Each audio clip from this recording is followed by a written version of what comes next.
Yeah, I read your Talented, Seventh Born Talented, just one after the other. Boom, bang, bang. I just couldn't put Yeah. them down.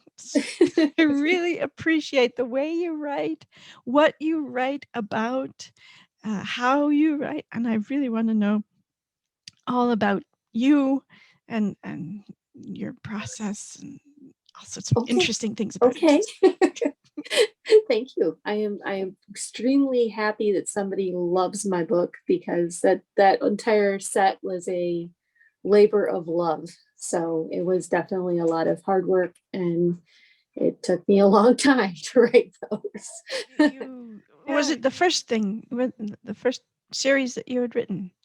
No, I started out with the Anavria, the Theodoric saga. So those were the first ones I started with. The first book I like actually finished and published was the first one of those. And then I wrote the Mercenaries Marriage, which was a standalone. And then I'm trying to remember what I did next. I know for that series, I waited 7 years to get my rights back for the first book. And Oh, then during that time period, I wrote the second and third book in that series, so that when I got the rights back, I published those three books, self-publishing, indie publishing. And in the meantime, I had been working on trying to remember timing. It's been yeah. too long. I had started the Talented trilogy, and I had written, I started it probably my oldest son, who's now 13. I started writing it before I had him. Mhm. So this has been a labor of almost a decade and a half to get to this point Mhm. for that series. And that was my first attempt at actually doing any plotting. Because before then I was a pantser, which is basically, Yeah. you start writing with an idea and you just go and see where it ends up. And so then I was like, okay, I'm doing this more seriously. I need to learn to plot, because everybody tells me plotting is easier, plotting is good. So I compromised and I plotted a few chapters ahead every chapter. And Mhm. so I had an overall plan, but at the same time, I only plotted like the details out a Mm. few chapters ahead. And then, so that went on for a bit. And then, yeah, I think I got it to a certain point that I think it was about the point of the second end of the second book. And I'm like, it's not done, but at the same time, I can't write more, because I was dealing with kids and life was crazy. And I was like, this book needs more of my attention and my focus. And I also felt like I don't think I'm quite there skill wise Hmm. to finish the third book and tie all of this stuff together. So I put it on the back burner for a few years, and it never really was not far from my mind. It was always close at heart, because I'm like, I want to finish this. I can't leave this alone. But at the same time, I was like, now's not the time to finish it. The Lord wasn't pushing me to do that one right then. And then we got to a point that my kids were old enough, and I'm like, okay, I'm going to see if I can get somebody to read this and look at it from fresh eyes and see if this is worth putting the effort in. And I came across a group of people, and one of them contacted me and saying, I'm interested in beta reading it. And she loved it. She's like, you have to write the third book. And I'm like, okay, somebody else is excited about this. And she sent it, or asked me to send it to two other people that she knew, and they loved it. And because of all of that and being able to talk about things, I picked it up again, Mhm. and I plotted out the last book and sat down and wrote it. And Mhm. so it was one huge story, one huge book, as you probably noticed when you were reading it. Mhm. Um, and I had it in that format. And then I was agonizing, do I do this in 3 books? Do I do this in 2 books? Do I do this in 1 book? And we finally settled on 3 books, my husband and I. Mhm. And so I edited it out to make sure it felt complete enough. to do 3 separate books, and we went for it. But when I did that, I knew I was going to be taking a chance because it is totally different than anything else I've written. Mm. So it has more fantastical elements in it, and all my other stuff is medieval. They call it kingdom fiction or something like that, but basically it's medieval. There's no magic in it, but at the same time there's no magic, but at the same time it's completely made up world, fictional world, completely my creation. So it's totally different than the Talented series, which is much more fantastical elements with telepathy and all that stuff. So I was like, if I'm throwing this out there, I might alienate part of my readership because they just aren't going to get it, which is okay. It's okay. I tried to put enough flags on it that, like, if you don't like these type of elements, you probably aren't going to like this series.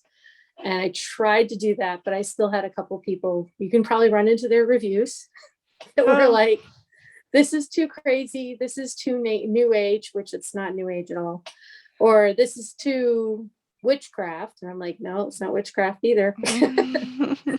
It's too all these things. And I'm like, okay, well, I knew it wasn't going to fit everybody. And that's okay. So, but that's all right. The Lord had a purpose. I also have gotten so many people, more people than any of my other books have reached out to me to say, this book blessed me, or these books helped me in my walk, or these books helped me see things a different way. And that makes it worth it. It really does. Because the Lord's using it. So I'm like, I'm very happy about that. To talk about the telekinesis part and the telepathy, yes. Tell me about how that is a biblical, physical thing. I don't really like write magic and that kind of thing because I'm not comfortable with it. I have no problem reading it in certain contexts. I've been in love with fantasy from childhood. So when I came to writing it, I couldn't bring myself to do the classic magic system that most fantasy books have. And I couldn't do allegory because my brain does not work that way. So like, I can't do that. So when I came to it, I tried to approach it to more of a scientific approach. So I know I'm not exactly super clear in the backstory of the books, but I had more of a mentality that this is far in the future. And these people had been genetically modified in the past. And because of that genetic modification, we now have these new set of skills, which are unlocked in their brains. And a great, huge cataclysmic event happened. And so they have lost a lot of their prior scientific knowledge. And so we're here now in a much more, not medieval, but more regressive society that's built around these talents. And that way I'm building into it that the talents aren't something you can earn. They're a physical gift that you are given and by the Almighty. And so it's not something, yes, you can train these gifts just like you can when your own spiritual gifts. You can work on them and try to be better at these areas that the Lord's gifted you in, but you can't make these things happen if you do not have them. So I tried to build it that way so that the power does not come from the person. It really comes from God giving the person that power. And you're either born with it or you're not. And no matter what you've been given, whether it's great power or small power or no power, you are still supposed to use it for the Lord's glory. So I tried to build it that way so that it felt more realistic to me. But I still got to keep some of the fantastical aspects of it, which I really enjoyed. I was describing this to one of my friends, and she said, "Oh, is that how we're all going to be in heaven? We'll be able to, we know as we are known. So does that mean we'll all know each other's thoughts and be able to talk to each other without talking to each other?" That would be very cool. But that wasn't in your mind. No, it wasn't. No, I envisioned it's very much like Earth in that, we're restrained by our physical bodies and we're restrained by things. It's just in certain aspects they're different Mhm. and they have different things and different struggles to work on. And you have, I'm so impressed with the levels of laws that you created to control this Ah, aspect of them. That the seventh son, it has to be the seventh born seventh son. yes, It yes. can't just be the seventh son. Okay, so you got six sisters and Yeah, I was thinking along the lines that there was probably like a hormonal buildup that only was receptive by the male children. Hmm. Each following son builds that up until you get to the seventh. Hmm. And for some reason, that seventh aspect triggers something. I was just thinking biological, I think, if I remember right, that there was a biological reason. I don't explain it. I'm not a doctor. I have two boys and a girl. I've got my oldest who's 13, and I've got twins, girl and boy twins, girl, and they're 11. And they're very different people, all three of them, very different little personalities or big personalities right now. And I love that aspect about my kids because in any set of kids, each kid is a different little personality that develops as they grow. But also their place in the family definitely affects who they are and what skills they learn. And like my oldest is very much trying to be the leader, and my younger ones are coping with that in different ways. And they're all learning different skills. And I'm the oldest of four. So I've seen this also in my own family and just the different dynamics that come from being in different positions in your family. Mhm. And you learn different skills just because you're either the oldest or the youngest or the middle child and you're trying to figure out where do I go and how do I interact. So yeah, I think that probably influenced me a little bit. So it definitely influenced me in developing the characters because the two main characters are both youngest. So Zez and Hadrian are both the youngest child and youngest children of very different families with very different responsibilities thrust upon them and very different expectations put upon them, and how they handle it is very different. But they both are in the same birth order situation. So Your world is complex, and you have allowed that to filter into your worlds that you were building. yes, I yes. can't wait to read the. I haven't read any of the other books. Well, have patience with my early stuff. I've grown greatly. Okay, so talk about how you grew. Um, How, when I how did was you young, learn how to write? I have always loved to read. Always. I think my earliest memory is reading and spending time. My parents read to me constantly. I also was influenced by my parents. My mom has English degree and has been loves literature. And my dad is a pastor and a historical. He studies history and has a doctorate actually in not necessarily history. I can't remember what it is, but it's basically he wrote about history when he did his doctorate.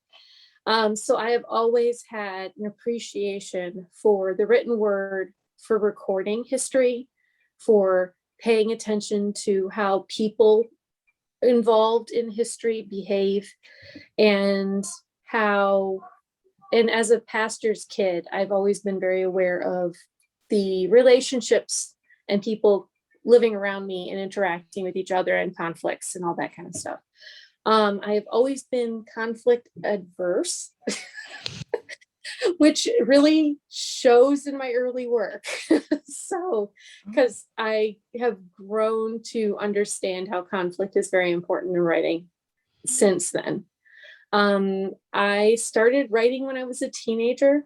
I think I finished my first novella when I was junior high. I don't think I was quite high school. I started immediately writing my second book, which ended up being a lot bigger, but it is not going to get published. It's both of them are not getting published. Like I was at a technical school, so it was just at the community college. So I'm like, okay, I have an opportunity. Let me try some things out. So find it where I wanted to go, because I wanted to get a college degree. I wanted to be able to support my family if I needed to. And writing was too vague because I couldn't find teachers who thought the same way I did. And I ended up arguing quite a bit with a lot of my professors. And I'm like, this is not going to work as a degree for me. This is just not going to work. As much as I want to write, this is not going to work. So I'm like, okay, I'm going to try some new things. And I tried out computer programming, which my husband's field is computer programming. And I tried out accounting. I loved both of them, to my great surprise, because I have never been that kind of person, I thought, and decided to go with accounting and got an accounting degree. And I went all the way to a bachelor's and graduated, did great. But then while I was going through this, I quickly realized that part of me was not being fed or expressed. And I liked the orderliness and keeping things nice and neat and structured, but at the same time, I needed the creative side. And so I started writing again, just for my pure enjoyment. And by the time I graduated, I had the first book of the Theodoric saga. And I'm like, okay, I want to publish. I can't have, I want to keep writing and I want to publish. And at that time, the indie publishing was very new. Like it was like almost unheard of. And I'm like, I was desperate to publish somehow. I'm like, I'm not wanting the money. I don't want the fame. I just want to get my story out there for people to enjoy, because I have people who love it. And obviously people love it. So let's share it. At that time, we were trying to have kids, and the Lord was saying no at that point. And I was very upset about that, because I had always thought of myself as a stay-at-home mom, just being a mom was huge, stay at home or otherwise. So I was very upset, and I came to the crisis moment and going, okay, Lord, I will accept this. If this is what you want, I'll accept this, but I need to figure out what else I want to do with my life, because I can't just do the accounting bit that's not feeding my soul, for lack of a better word. So I decided I wanted to write, and I came to that conclusion, and I started writing The Mercenaries Marriage. And I finished that book and started getting ready to publish it, if I remember right before we found out we were pregnant. And by then I was already starting the beginning of the Talented series. And so I'm like, okay, I still want to do this, even though I'm having my son. So I took time off to go through the whole pregnancy, because I can't write when I'm pregnant. My brain just won't go that direction. And I think I waited a year until he was a year old before I started writing again. And then I just really haven't stopped. I think I took the pregnancy from my twins off. And then, but I think in 6 months after they were born, I think it was a self-preservation at that point. 2.5-year-old and twins, twin infants. I was like, I need personal space. So writing was my personal space. I could just go away for like once a week. I went away for about an hour. My husband took care of the kids and I wrote. And it helps me cope, and it helped me keep going and have something apart from my little family. And it helped me mentally a lot. And I just have not stopped writing since. Yeah, you are terrifically prolific. I don't feel like it, but yes. Oh, yeah, you are. So your name being Rossano, Yes. and so you married a Rossano. Yes, I married a Rossano. Yeah. So the thing for me is, in the Talented book, all the names are Roman or Italian. Yeah, that was an intentional choice. How did that come about? In the world building, because I spent a lot more time world building for the Talented series. That was my first big world build before I even started writing.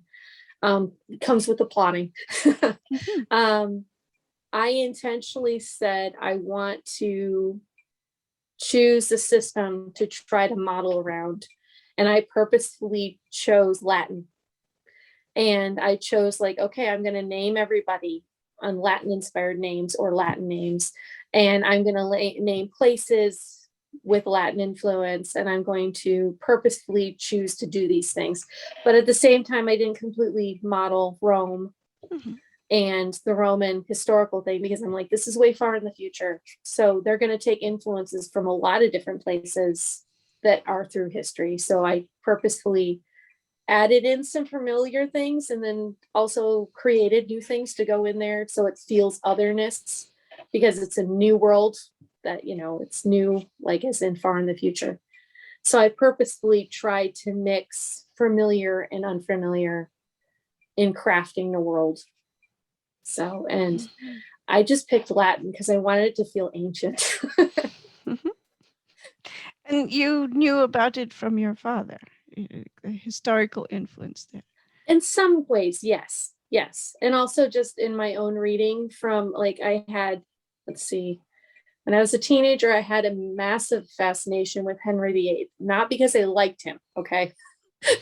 But I found the personalities and influences and political stuff that was going on around them and his personality fascinating and how he could change so much and how did people manage him because he was such a huge personality and so volatile at the end of his life and just researching that. So I had like probably 20 books on that time period and I just did that for fun.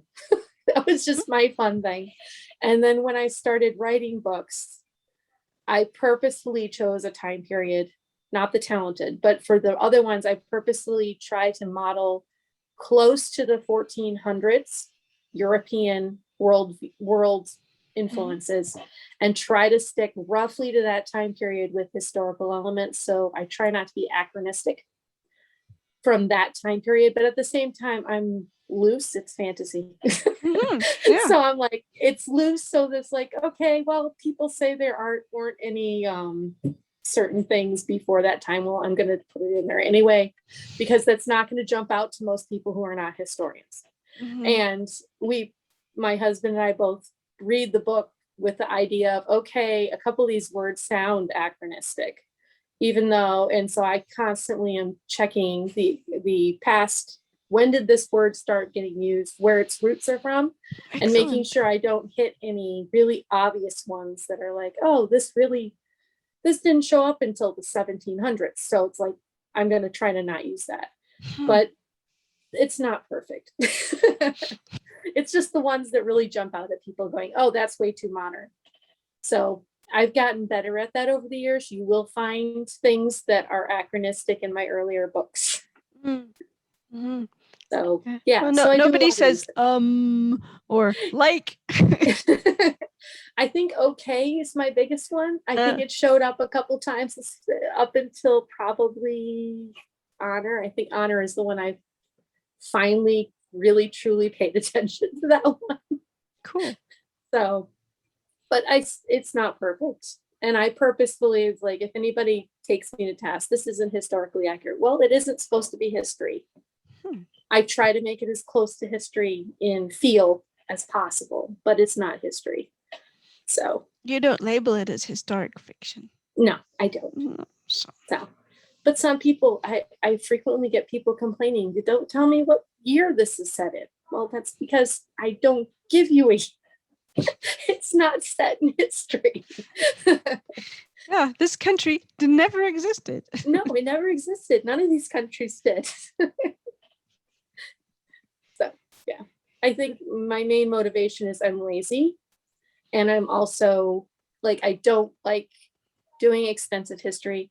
I also think I would have a hard time knowing where to stop.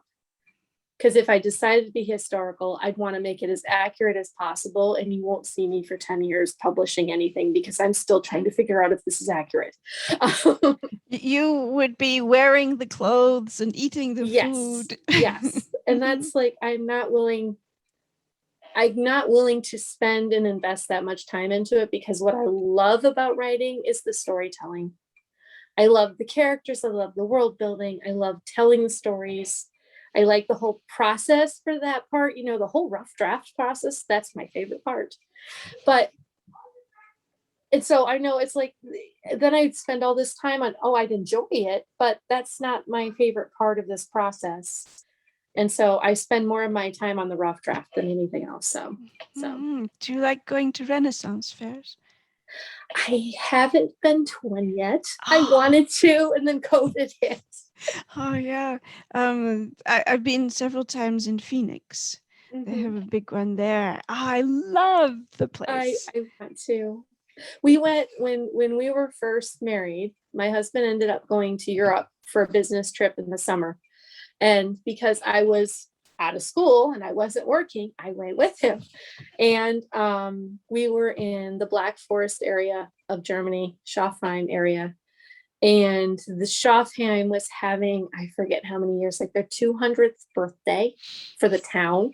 And so they closed off the town and they had a huge Renaissance fair right there. And this is like, okay, this is actually Germany having a Renaissance fair based on their actual history, it was wonderful. It was so much fun.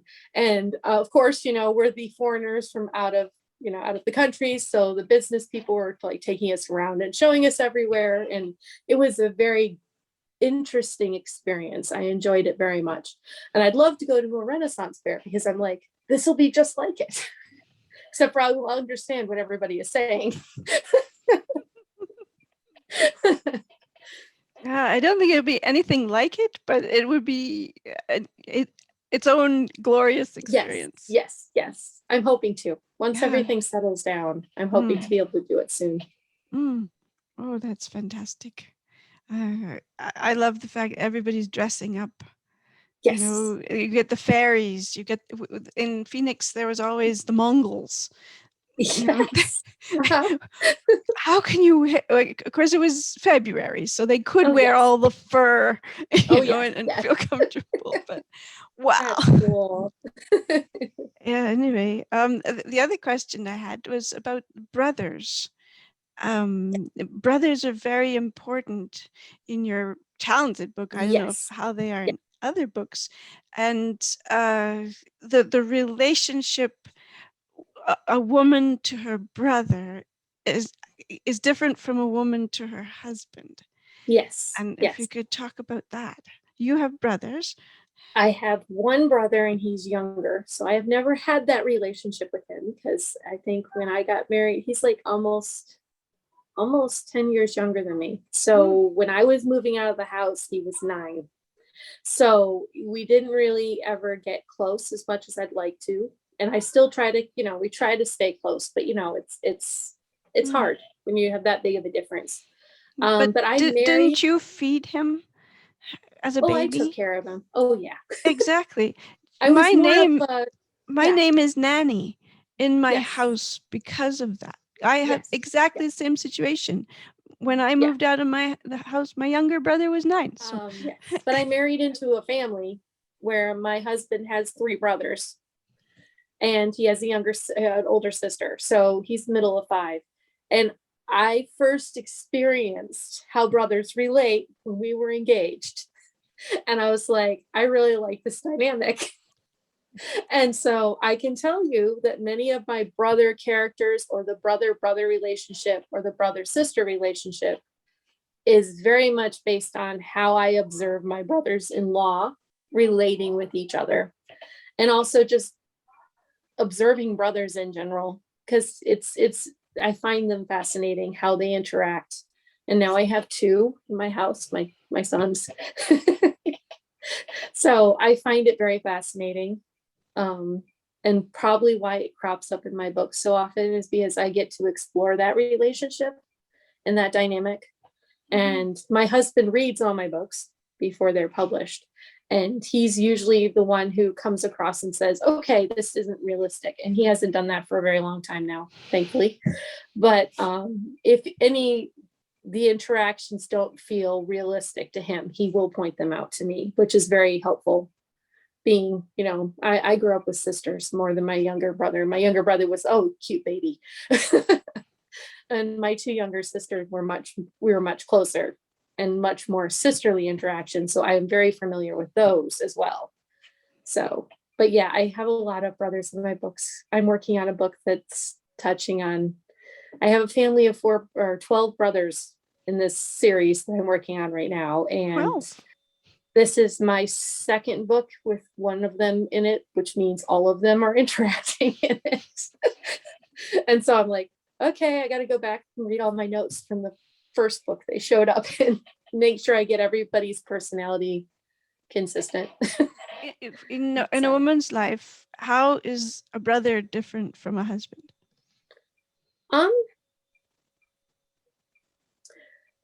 Let me think here. So a brother, unless they're very close, a brother tends to be protective to a point.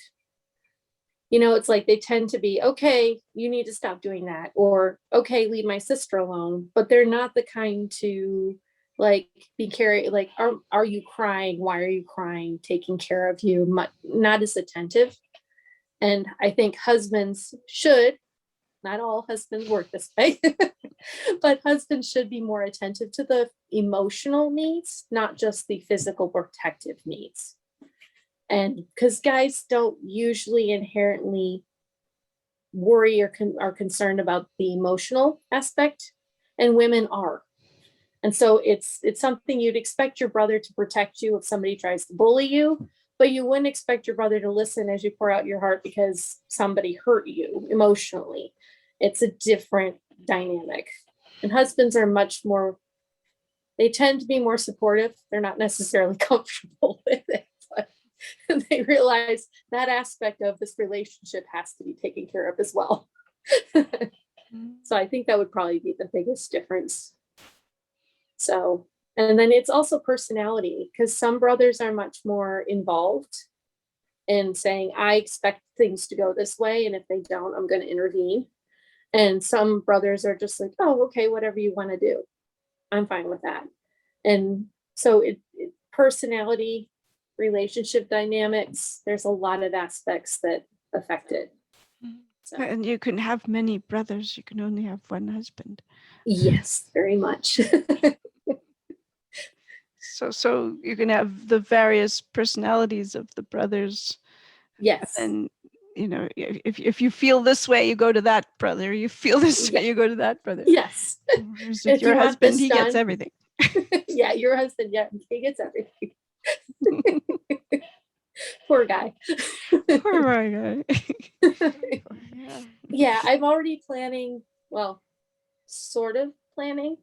I've got ideas for a sequel or a collection. Another thing I was discussing with a couple of my followers on Facebook was a short story compilation where I did finished the stories for a couple of the brothers.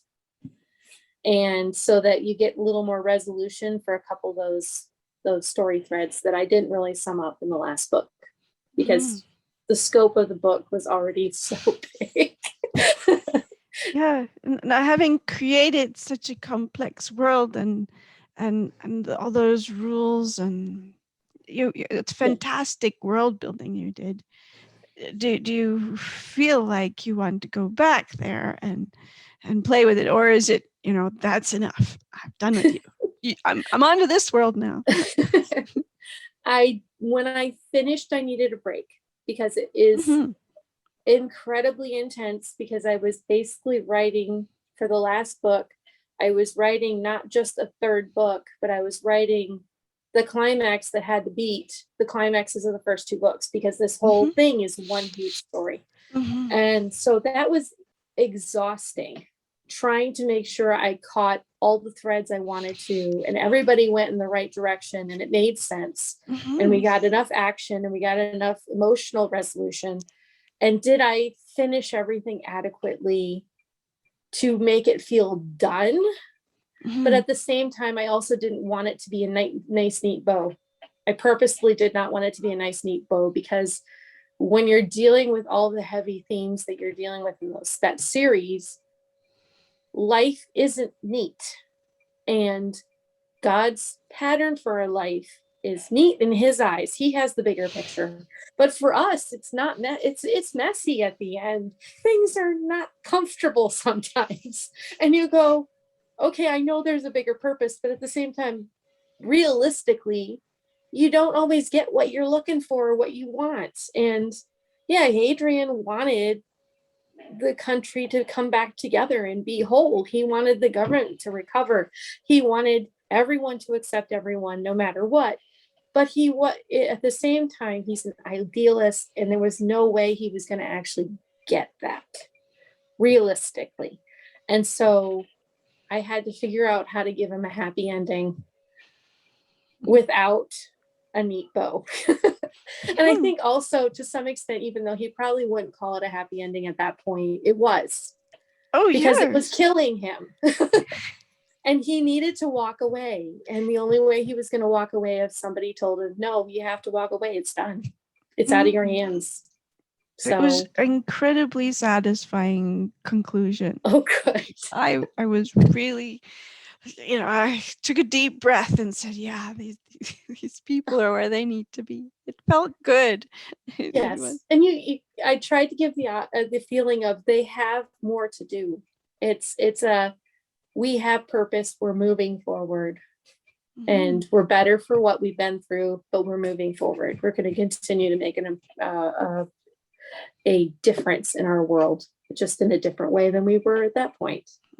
And there's lots of room for fan fiction. Oh, yes. And hopefully more books.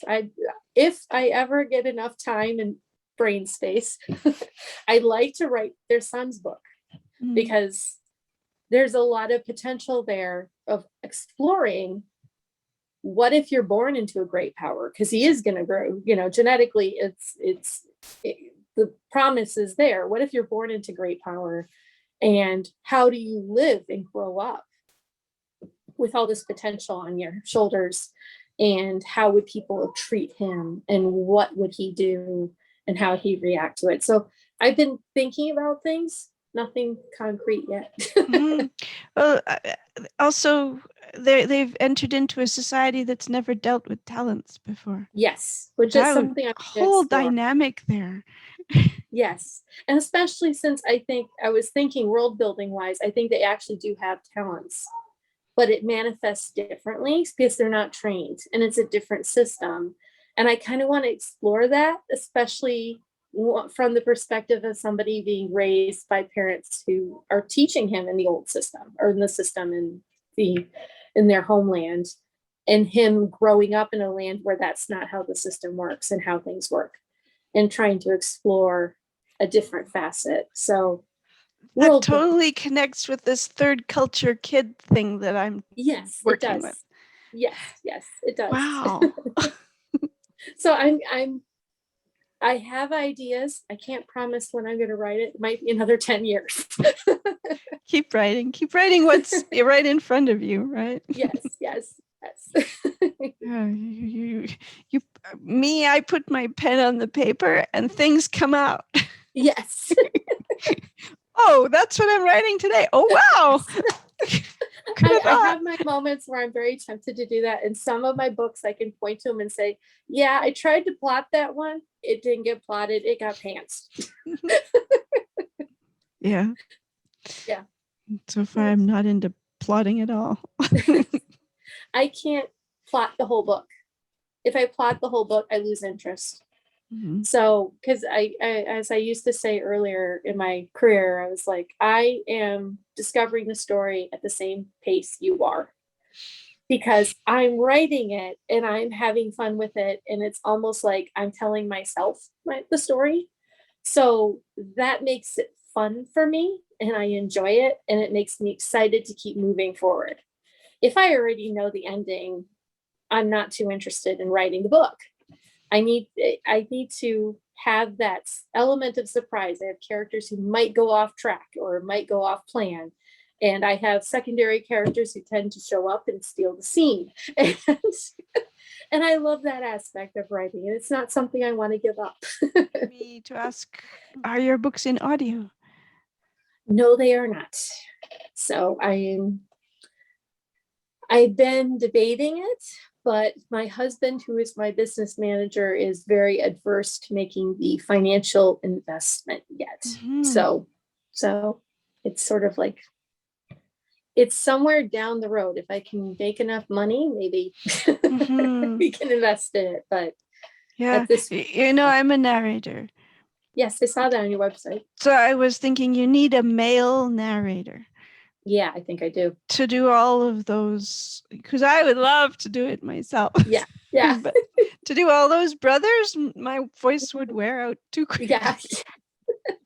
And I also was thinking for the talented, I'm like, okay, how are we going to figure out how to audio the thoughts versus the conversation? Mhm. And because that was a hard thing to figure out at first, is like, how am I going to like the difference between sending and thoughts and actual spoken conversation, and which is why I did what I did with the quotation marks around the italics, because I wanted to be able to note it so that if you looked at it, because you've already been integrated into the world, and you looked at it, you would know, is this thought, or is this sent, or is this a conversation?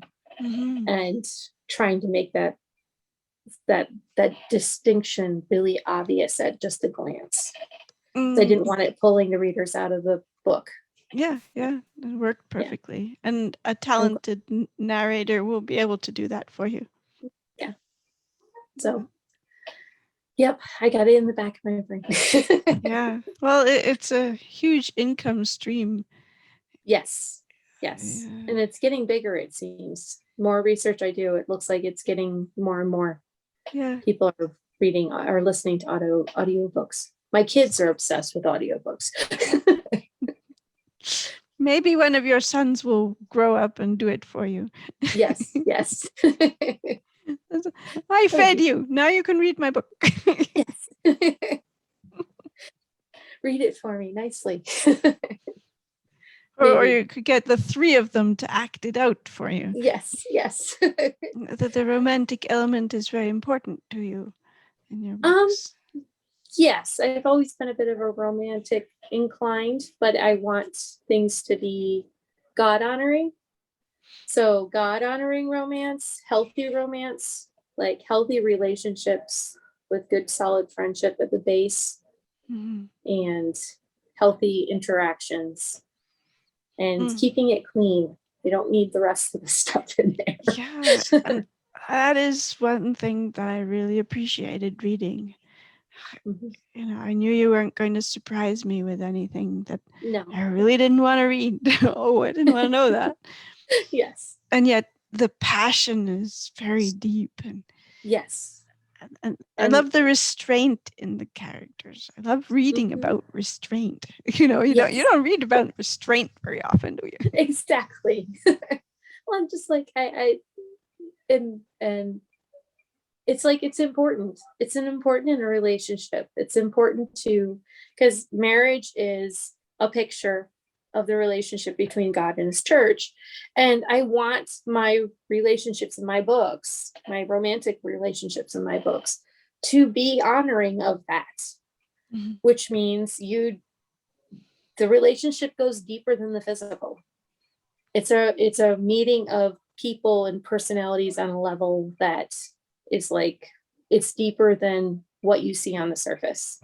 And it's going to show in your actions and your words and how you make decisions.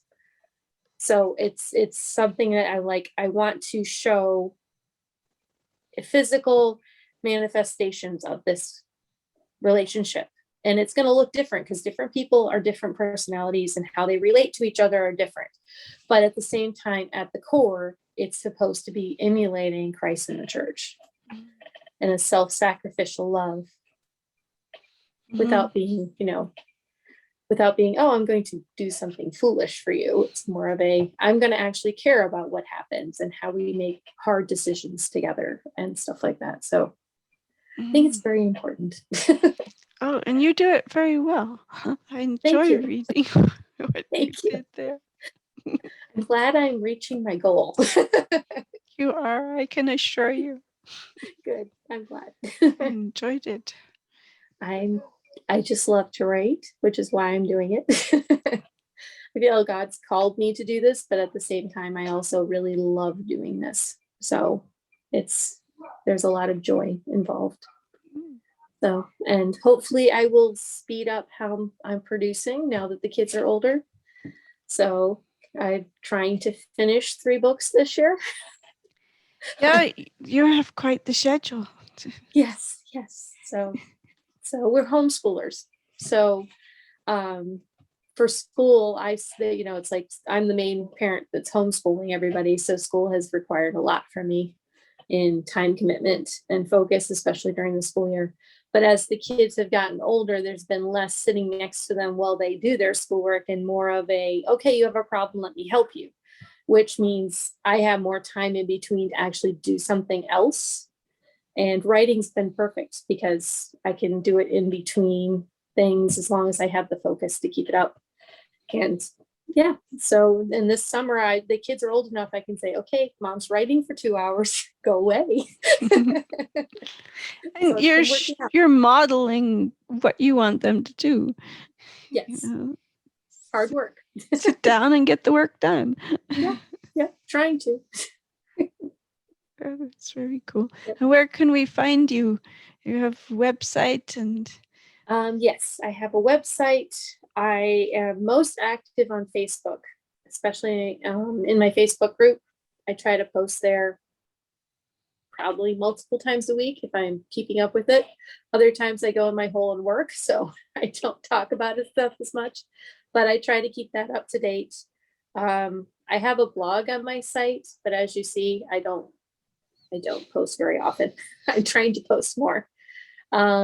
And let's see, Twitter, I am on Twitter and I'm on Instagram, but both of those have not gotten as much attention. I'm trying to be better at Instagram because there's quite a good marketing opportunity there. So thank you very much for being with us.